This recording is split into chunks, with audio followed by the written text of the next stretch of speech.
सीधोम स्वामी जी सीधोम गुरु जी चरण वंदना। स्वामी जी मेरे को तो जब मेरे भतीजे ने विनोदपुरी ने बताया था कि आपके इलाके में तो आपके बारे में बताया, गुरु जी के बारे में बताया था।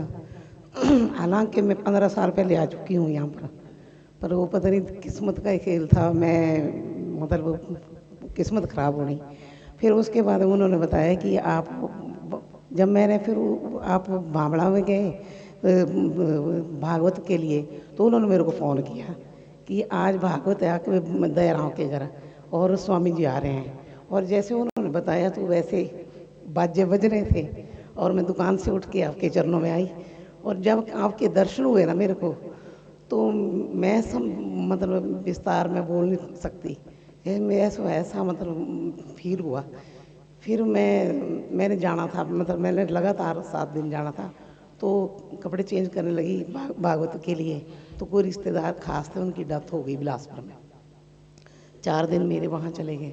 फिर मैं भागवत में गई 3 दिन, फिर मेरे को बड़ा अच्छा सुकून मिला। फिर तीसरे दिन हमारे यहाँ पर ये भंडारा था 26 अप्रैल का। मैं बड़ी खुशी खुशी आई और मेरे को उसी दिन अटैचमेंट हो गई यहाँ धाम से। और फिर उसके बाद मतलब मैं रेगुलर आती रही। फिर उसके बाद हमने नामदान भी लिया और मेरा पूरा परिवार बहुत खुश है। और उसके बाद फिर ऐसी एक घटना भी और हुई। मैं सरका घाट गई थी, गाड़ी भी चलाती हूँ, तो अपने काम से मैं बाहर के काम मैं खुद करती हूँ, सारे मैनेज करती हूँ। तो मेरे को पता नहीं लगा गुरुजी, कुछ ज़मीन का काम चल रहा था ना हमारा, तो उनके बारे में गई थी, तो वो शरारत कर रहे थे मेरे से। तो मैं गाड़ी चला रही थी, जैसे मेरी आंखें बंद हो गई अचानक से, और मैं नाम लेती रही, मतलब सीधोम का।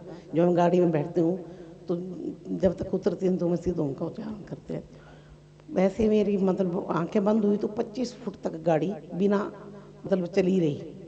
और जैसे मौत का कुआं होता है ना, एक टायर ऊपर और एक सड़क में तो गाड़ी का तो नुकसान हो गया। और साथ में वो वहाँ पर एक हौजरी थी, 25-30 आदमी वहाँ बाहर निकल के आ गए। उन्होंने सोचा ये तो एक्सीडेंट हो गया, और गाड़ी अचानक से 25 फुट आगे रुक गई। और वो लगे देखने भी ये क्या हो गया, भी ख़त्म हो गया। और तो मैंने देखा, मैं कि शादी शुदी तो है नहीं, ये लोग इतने क्यों खड़े हो गए इधर। मैं क्या आजकल ना मेरे को होश आ गई ना एकदम से। क्या बात है। और मैंने सोचा मैं कि आजकल तो अस्त है, ये क्यों खड़े हैं इधर। तो उन्होंने बोला मैडम जी आपको लगी तो नहीं है। मैं क्या हुआ। बोले नहीं नहीं आपको लगी तो नहीं। मैं तो कुछ नहीं हुआ। मैंने पर्स निकाला अपना और नीचे उतरी, और उन्होंने बोला भाई आप पानी पूनी पियो। मैंने नहीं मेरे को कुछ नहीं हुआ है। और बाल बाल मेरे गुरुजी ने मेरे को बचाया। और हाँ जी, मेरे को कुछ नहीं हुआ। और 10 दिन बाद भंडारा था, तो मैं भंडारे में आराम से आई। और ऐसी घटना एक दिन जाओ में भी होगी मेरे साथ, तो भी मेरा बाल विंगा नहीं हुआ। तो ये प्रिंसिपल साहब जी भी प्रिंसिपल साथ साहब थे थे, हाँ। साथ में। हाँ जी, तो भी बाल विंगा नहीं हुआ। और मेरे लास्ट 1 साल पहले की बात है, मैं भजन कर रही थी सवेरे। फिर मैं 6 बजे उठी भजन से। मेरी बेटी है हल्द्वानी में, उसका फ़ोन आ गया, तो वो रोने लगी, बोलती मम्मी आप क्या कर रहे हो। मैं क्या बेटा मैं कुछ नहीं कर रही हूँ। बोलो आप ऐसा करो, आप गुरुजी का नाम लो, अपने गुरुजी का नाम लो, उनको फ़ोन करो। मेरी सास वेंटिलेशन पर हो गई है रात को, और मेरी बहुत रोने लगी हुई थी वो। मैंने उसको बोला मैं क्या हुआ। बोलती नहीं कुछ नहीं, आप फ़ोन करो उनको और मेरी पाठ करो, आप अपना पाठ करो। मैं को कोई बात नहीं। फिर मैंने क्या किया, गुरु महाराज का मैं अंतर ध्यानों के ध्यान लगाया। और ध्यान लगाया तो मैंने ऐसा ही सोचा कि उनकी सास वेंटिलेशन पर है और सामने गुरुजी इसी ड्रेस में बैठे हुए हैं और आशीर्वाद दे रहे हैं उनको। फिर दोपहर तक मतलब उन्होंने बोला कि पाठ करना, ऐसा करना, पूजा पंडित जी भेजो या कराओ पाठ।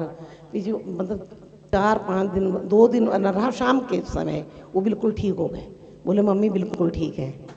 और फिर उसके बाद उसके उनका ना जी वो आए, शुगर प्रॉब्लम थी, हल्द्वानी में आ गए। फिर उनको ना शुगर वालों उन्होंने दवाई गलत दे दी। उनकी क्रिएटिनिन 9 पॉइंट हो गया और घर में बड़ी प्रॉब्लम हो गई। फिर उन्होंने, मैंने आपका यहाँ पर आई थी मैं उस दिन, तो मैंने आपको फ़ोटो दिखाया। फिर आपने मेरे को वहाँ बंदा दिखाया। मतलब बताया अभी बंदा रखो। उसके बाद वो एडमिट थे हॉस्पिटल में, बहुत अच्छे हॉस्पिटल में एडमिट थे हल्द्वानी में। तो उन्होंने उनका क्रेटिनिन ठीक नहीं आ रहा था। जैसे मैंने बंदा रखा और उनको मतलब बंदा रखाया उस बेटी से, और उसके बाद 4 दिन बाद जी वो बिल्कुल नॉर्मल हो गए, बिल्कुल नॉर्मल हो गए, बिल्कुल नॉर्मल हो गए, और वो आज बिल्कुल ठीक है। खुश रहो। हाँ जी। बहुत अच्छी और बात ऐसी है। ऐसी कृपाएं, असीम कृपाएं हैं जिनको बता नहीं सकते हैं। और मेरे को पता नहीं चलता हमारा घर कैसे चला है, बिजनेस कैसे चला है, सब आपकी ही कृपा है। और किसी चीज़ की भी कोई कमी नहीं है। आगे भी कोई कमी नहीं नहीं है रहेगी। जी। और मन जो बेटा भी लगा हुआ है, सारा परिवार हमारा शरण में है। देवी, ये सारी आपके मन की पवित्रता हाँ जी। और गुरु चरणों में जो आपका प्रेम है, जो आपकी भक्ति है, उसी की ही ताकत है। गुरुजी मेरे को जब नाम दान दिया था तो गुरुजी ने बोला था 3 बजे से 6 बजे तक टाइम होता है। तो मेरे को पता नहीं था, भी मैंने 3 बजे कवच भी पढ़ लेना, हनुमान चालीसा भी पढ़ लेनी, पाठ भी कर लेना सारा, 6 बजे तक मैंने पूरा करना, 3 से 6 तक। पहले दिन मेरे को घंटी बज गई अपने आप ही उठने की, और रेगुलर मैंने कोई अलार्म नहीं रखा, कुछ नहीं, और वैसे ही आज तक भी। इसी प्रकार की भावना सबकी होनी चाहिए बेटा। देखो क्या कहा कि जब नामदान लिया तो उसके पहले दिन से ही हाँ जी। मेरे को 3 बजे घंटी बजना, हाँ जी। तो माता जी ने 3 बजे ही घंटी सुन ली। तो मतलब ये है कि गुरुजी रोज 3 बजे घंटी बजाते हैं। हाँ जी। हाँ जी। बस आपका मन पक्का होना चाहिए। ठीक है बेटा, खुश रहो। सिद्धो। सिद्धो सिद्धो सिद्धो।